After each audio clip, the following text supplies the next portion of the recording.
1970, we sure we did before fruit. Knowledge for selfish, for sure we did do the work. Auditorium to basement of all faculty of law. We did represent, stand tall anywhere we go. We work hard and we shine, commitment, dedication. Neurosurgery, comedy, music, Nollywood. SOTK, Dr. Call, MC Casino.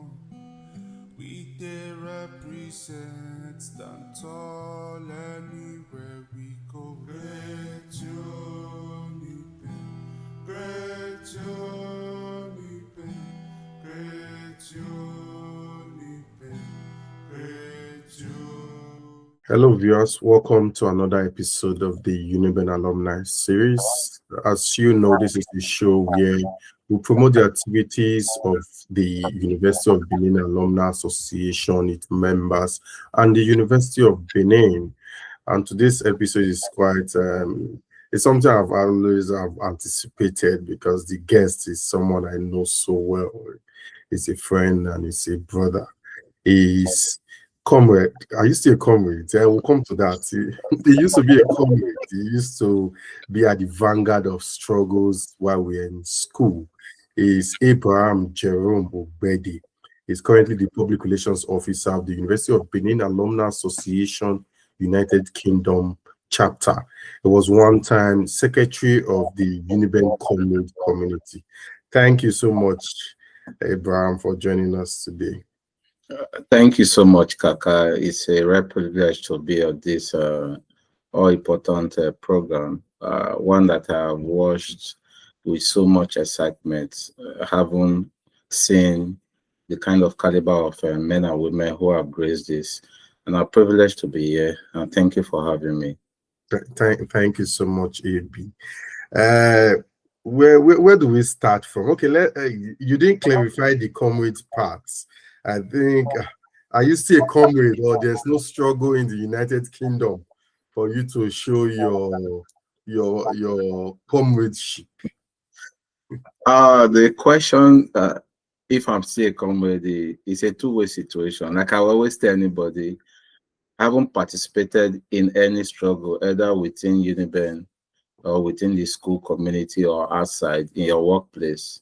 It gives you that comrade title, but I believe comradeship is not about title. Leadership is not about title. It's about what you bring into every every struggle. So whether they call you comrade, they don't call you comrade, it doesn't matter. Just go in there, do what you have to do. I know you are someone who's quite passionate about leadership, and we'll come to all of that later. Let's start from the University of Benin Alumni Association in the United Kingdom, the UK chapter.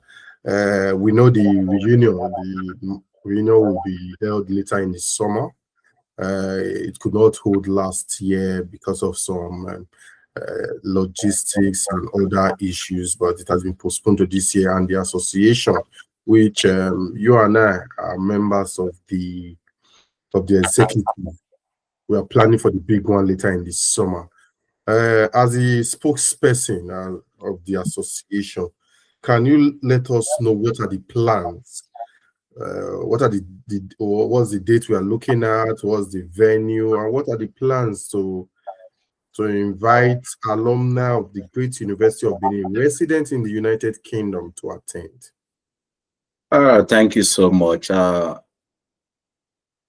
Again, let me introduce myself. Jerome Abraham Ogbeide, as Kaka has rightly said, I'm the current Publicity Secretary of the University of Benin Alumni Community in the UK specifically. And you've asked a very important question, reunion. For some people, why reunion? We've left University of Benin. Everybody, we've gone our various ways. And why do we think there's a need for reunion? And for us at the University of Benin alumni community, we think essentially that reunion is one way of reorganizing ourselves, re-networking, and re-establishing ourselves in whatever niche we find ourselves, especially in countries outside our alma mater. But let me point this out. The alumni body exists not just in University of Benin or within Benin City, but all over every country a member of University of Benin alumni is present. And I want to say that specifically to the UK, in the UK last year, God favored the steering committee to be ushered in, and we were able to hold our first virtual alumni reunion, whereby we hosted a league, the League of Distinguished Men and Women, including the very old and very senior Professor Eddie Ragbe, who was present with us, and a host of others, with the outgone president, Mrs. Loretta, and the present chairman. And by the grace of God, we were able to bring men and women of different capacity together. And this was just a beginning for us. And going into the new year, we have started our plans already. We hope to reach out to members within the UK.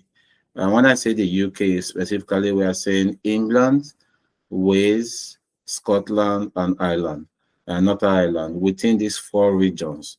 And we plan to make London the hosts. After a very long time of coming together, networking, and seeing our beautiful and handsome faces, we want to meet again on the 18th. That's a tentative date for now. I hope we will stamp it very soon.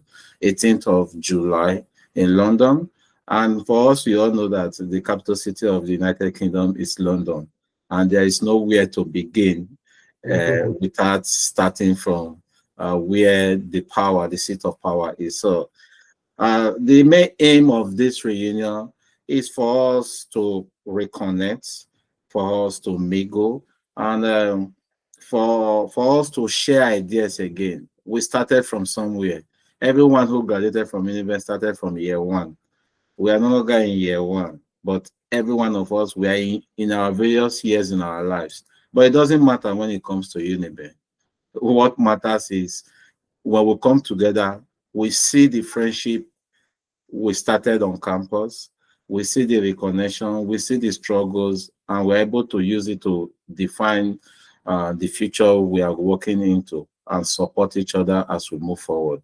So as the conversation goes on, I believe we'll be able to roll out more to the audience. And I just know that the University of Benin UK alumni is back, is vibrant, is hot, and we won't disappoint in the forthcoming reunion program. Oh, okay. Please, a quick one. Say on the reunion.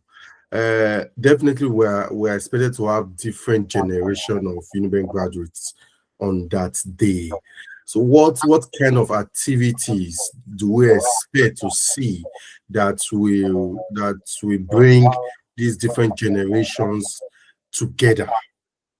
Oh, thank you so much. You know, when we talk about the University of Benin alumni, for the Gen Zs or the younger ones, they just feel alumni is not our team. This will not be our own. Yes. It's for the older generation. Historically, Uniben started 1970, and people think from 1970, maybe 80, 90, that's where Uniben stops. No, the union is for every one of us. It's for every one of us. And you asked, what are we looking forward to? Like I said, first, we are going to mingle together like the 2000s and the 1980s are going to come together, not just as children, as kids and parents, but as co-graduates. We are all going to be sitting together in one auditorium, either 1 day, 2 days, depending on the number of days we are going to specify for this program. We are going to be seeing ourselves as older graduates and younger graduates. For those who graduated from geology, they will understand the theory of older graduates and younger graduates. So in the alumni body, it's senior and junior. It is not 80s, old grandpas or this. So the Gen Zs, the millennials, And those who feel, no, not be our team. These people, they are just doing this to come together. More come to one side. No, it is not. It's not a show for us to show how worthy we are. It is not a show to show how far we have gone in life or what we have been able to gather in life. No, it's a way to reconnect and bring us together to discuss our future first, the future of our university, which is still there, and the future of those who are coming after us, because Uniben is never going to die. As far as people give birth, people will attend Uniben, and Uniben will continue to have alumni. Thank you, the public relations officer. You mentioned you are using some geological terms during while responding to that question. That brings me to your Bachelor of Science degree, which was in Science Laboratory Technology, if I'm correct, from the Faculty of Life Sciences. Yeah, it's quite a regular question on this show. If was that your first choice, or there's a story behind it? Obviously, that lab has given you. There's always a story behind every first degree in University of Benin. Okay, so let's hear your own peculiar story. Those who studied engineering or the medical sciences to become a doctor. Yeah. For us, I wanted to become a doctor. Okay. Yeah, I wanted to become a doctor. First, Uniben wasn't my first choice of university. Oh, that's because after my secondary education, I was not in Benin. I left Benin for Port Harcourt because that was where my dad resided. So I stayed in Port Harcourt for 3 years. Uniport was my first choice. And I applied for geology for 3 years. I applied geology, the first one medicine. When I didn't get medicine, I started going for geology because we understand that it is an oil environment. So I felt, and my dad was in the oil industry, so I felt getting into geology when I graduate, I will get a job on time. I didn't want to waste my time too much on medicine. It was my first choice, but after the first year, I was kicked out because they had a quota system. And it was only when I came back to Uniben and I understood and realized that Uniben is one of the very few federal universities that does not show nepotism. It is a university that embraces everybody. So in my days in Port Harcourt, like I said, 4 jams. I was jammed in some, and it was in our time post-TMA was introduced, and post-TMA knocked. So I finally gained admission in 2009, 2010 session. But it was very dramatic. I had just lost my dad. In 2009, I was struggling, just lost my dad. I came back to Benin, and I was trying to get into school by all means. Like everyone you graduated with from secondary school, 95% were already in year 2, year 3, or they were graduating. And the question, like, you go to university and secondary school reunion, everybody undergraduate, what do you have to show for it? It's like you're not serious with your life. So it was through that process I said, this year I must enter school. That was my challenge. So first, I bought the form for PTI, Warri. Then the form was 20,000 naira. I bought the form. I wrote JAM. Then I said, I don't know if all this is going to work. Then I bought the part-time form. Coincidentally, the part-time form that I bought was for the previous session that was delayed. It wasn't for the new session. So if I waited, I would have entered through maybe JAM. So part-time brought out admission. And the closest course I saw there in SAT was geology to what I wanted, because we had various techniques.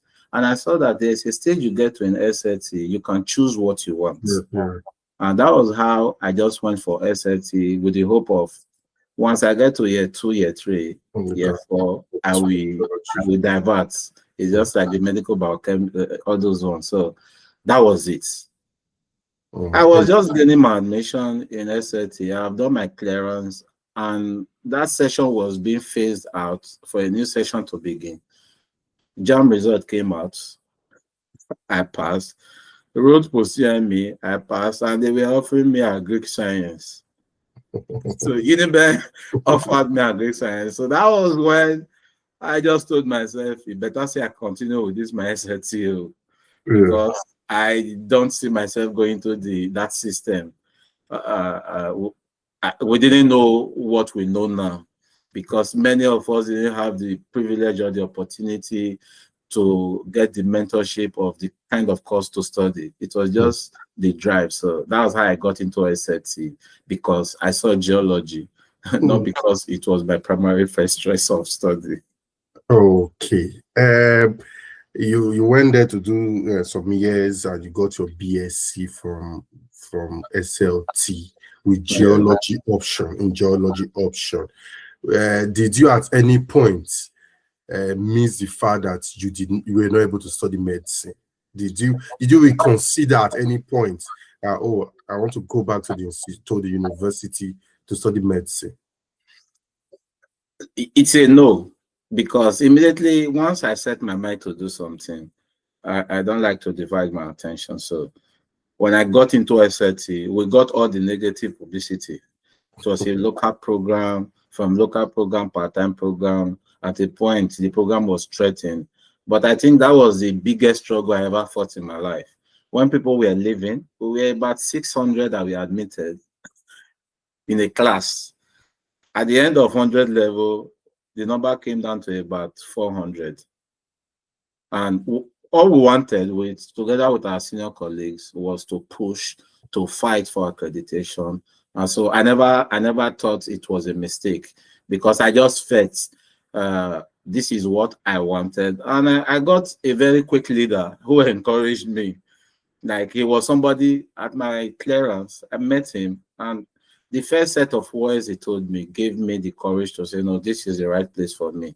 So because of that, I don't think I made a mistake. Okay. Let's talk about your time at the institution. I know you have a lot of fond memories about your time at the institution. You were into student politics, you were into unionism and all. Let's start from the very foundation. What encouraged you to go into student leadership, student unionism? Okay, like I mentioned initially, when I went to the auditorium for my clearance, I would say I'm one of the most luckiest students. Upon getting to auditorium, I met someone who today I still regard top there, Comrade Mori. He was the then president of my department. So he just saw me. The first question he asked, SLT? I said, yeah. He said, come with me, follow me. That was how I followed him. Took me through the clearance process. The auditorium is massive. The crowd was massive. Lots of students were struggling. He took me. I went straight. Our clearance officer there was Dr. Ofori. You know the popular Ofori from life science, microbiology. Took me there, and before I knew it, I was cleared in less than 30 minutes. I was cleared. He said, follow me. Went to faculty. I did my clearance there. Went to department. So in less than 4 hours, I was done with my University of Benin clearance for the day. This was what people struggled for 1 week, 2 weeks, 1 month. I was done. So through the process, he was telling me a lot of things. And coming from a background of leadership in church, leadership outside campus, I understood, oh, things were not right. He just tell me, say, this department is struggling, though. For you to survive, you have to keep focused. So activism didn't start because it was a choice. It started because it was a necessity for us. First, within 1 week after clearance, it dawned on us that the department didn't have an accreditation. Like they told us it was a department. It wasn't. It was a unit. A unit is a non-accredited program. That was how we got in. So the struggle started. We started the Aluta course. Intellectually, that was the first time I was in year 1, 2 months into my program. That was the first time we visited the late erudite prof, the former vice chancellor, Professor Oji Oshoji. And it was a rare privilege for me to meet him in year one, first semester, without an appointment, because I think then he attended Central Baptist. And they just told us that, oh, the VC, we're meeting with him. And my leader said, follow me. Like a leader that can take you to that kind of level immediately. It was rare because SAT was year 1 to year 6. I was just year 1, first semester. What am I going to do in the office of the Vice Chancellor? So he took me there, we knocked, we entered, and that was what started the revolution in the department. And he just told us he understands the struggles we are passing through. Although I didn't understand what they were doing at that point, but I just knew they were having conversations. And because of that, I entered into activism, into unionism, and that was what kickstarted. Okay. I know you're someone who is quite active in church activities, quite religious to a very large extent when it comes to leadership in your church and all. How were you able to balance being involved in church leadership, student leadership, and your academics? How were you able to balance these different endeavors? It was a very difficult position I found myself in because I just tried the admission, it came out. And meeting Osayomori, who was also a very religious person, he attends Baptist, and every now and then he talks about church programs. And I was coming from a Catholic background, whereby I have followed the chain of leadership. So the first decision I had to make was because I had a business in town. I had a computer game business where we play games. So I just felt the only way I can work and come to school was to come from home. And I think that was the best decision for me because whenever I was off campus, I left University of Benin going to town. I just knew that whatever was happening in school wasn't part of my business anymore. I had to focus in my business, in church, and at home. So staying away from campus, not even close to Ogbeide, was what helped me and gave me. And many people did not even know I was a Catholic. They just felt, oh, he comes to school and goes home. But those who knew me to the house knew, oh, I was coming and I was quite focused where I was. So that was what helped me staying away from school. Okay. Talking about your fond memories at the University of Benin, can you reel out a few of those unforgettable moments, events that you experienced at the university? Thank you. But I know there are a lot. But there are quite a lot of memories coming from University of Benin. Most people will feel my antecedent in University of Benin boils down to politics. For me, it wasn't really about politics. And some people will say, "Oh, I was famously known to be Coach AB." Sports was my biggest motivation outside academics. You get it? So I had just come into Uniben. I just finished playing the Esika. For those who played the Edo State Football League, I played the under 13, under 15, and I was just going to under 17. I got injured. I dislocated my right arm.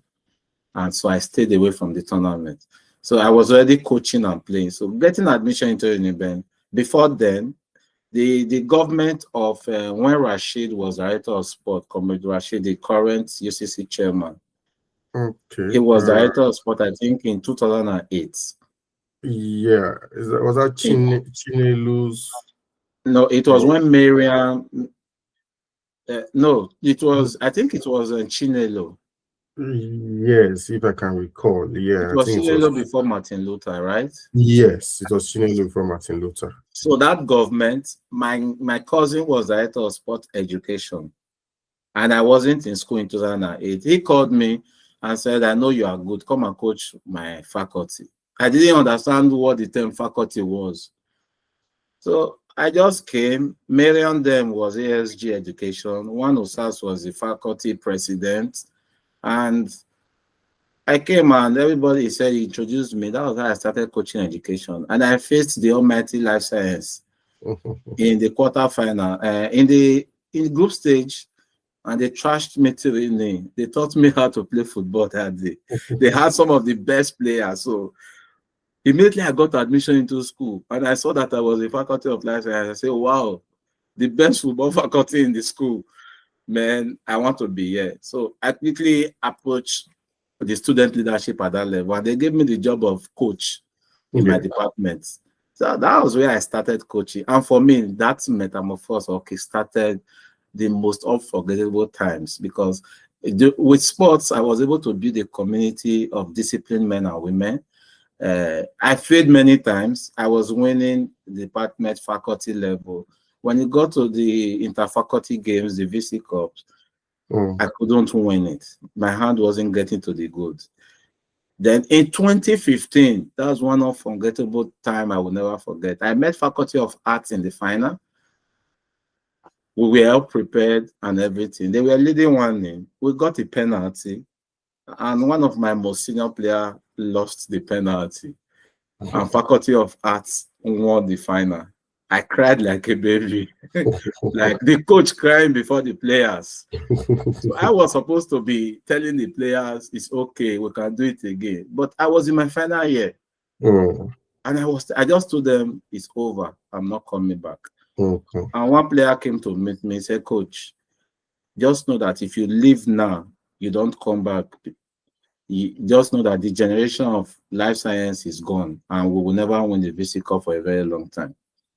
Because when I came into this faculty team, I brought dynamism, I removed the age barrier, I removed the level, the seniority barrier. If you were good, you play. If you are not good, you are out. So they saw that this was the only time to play, because if I leave, lots of them were in year 2, year 1, they will not play again. And guess what?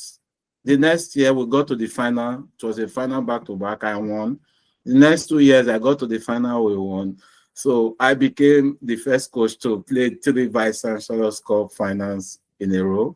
And I became the second coach to win it back-to-back. Physical science haven't done it before. Although life science did it before. Then, not under one coach. And this were the most memorable time for me, because during the sporting events, it brought alumni from outside, those who graduated from years. It brought comrades together. And we became, the name came back, Faculty of Life, not just only in politics, like the Kano vote, but in sports, we are up there. And for years to come, my people still chat me. And the first thing is, great coach, Coach AB, how are you? I'm being referred to you. So winning the VC Cup and winning it back-to-back, I think it is my biggest achievement. Not even when I graduated from Uniben. It was my biggest, and I still owe that day to God and to all my players. Okay. Let's talk about, you have mentioned quite a couple of things, your time as a sportsman, in politics and all. What can you say the institution instilled in you? What did you learn from the University of Benin? Uniben. When we talk about Uniben, we talk about greatness. We talk about zeal. We talk about character. I mentioned that I never had a regret why I started SLT. Because even when I graduated, it was then I truly learned that if you attend Uniben, you have attended to every difficult situation in life. There are some things that you might be going through, some challenges people will see as challenge. You just see it as another phase of life. Now, this one that they talk. So Uniben is that pathway, is that foundation that Christ defined. Upon the solid rock I stand. If you have attended Uniben, there is no sector in Nigeria that you cannot thrive. There is nowhere you cannot make your mark.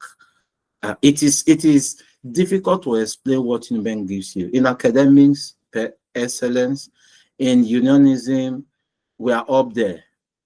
When people talk about NANS, Uniben is #1 world nationwide. If you're talking about networking, we have alumni worldwide. And I can say that when you pick your phone to call an alumni, once you mention that you're from the Great University of Benin, the conversation changes automatically. Like it's like a family member calling. So Uniben distinguishes you from the others. See, it is Uniben and others. There is no negotiation about that. And Uniben gives you the push. When you remember where you were trained, where you are coming from, you don't give up. Because in Uniben, we never gave up. There were days we didn't eat to exams hall because we knew we could not fail. There were days we were falling, but we knew we wanted that trophy. There was a particular player, Joshua. He was injured. He tore his head. They changed him. He was on the bench. As him, I was to change him. He went to bandage his head. And he said, Coach, for everything you've done for us, I will play for you with injury. Don't worry. He entered the pitch. Like, is it in Uniben? Former director of sport, Caleb. You will know Caleb. He was a former director of sport. He was a striker when he was an undergraduate. When he came back, he saw how the team was being re-energized. And he said, Coach, I know I senior you well, but I want to play for you. He played as a defender. He told them, he said, you have somebody you need to work with. He's good. He played. And he won the VC Cup as an MSc student. So Uniben gives you that push. It doesn't give you limitation. You want to continue to improve on every little thing you have done.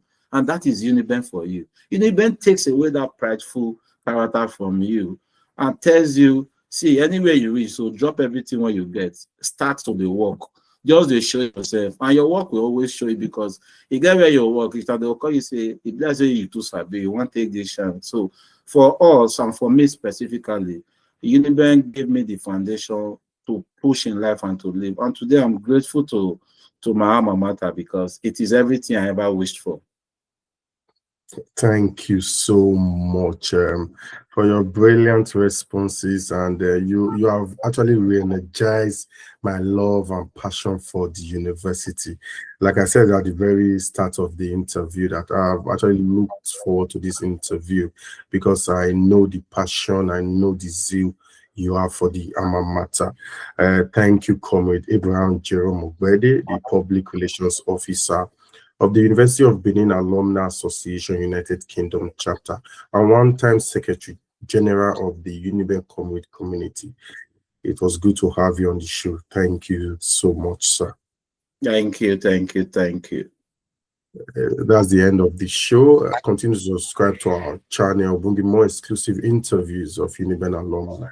Bye for now. 1970, we sure we did the forefront. Knowledge for self-peace, for sure we did the work. Auditorium to basement of all faculty of law.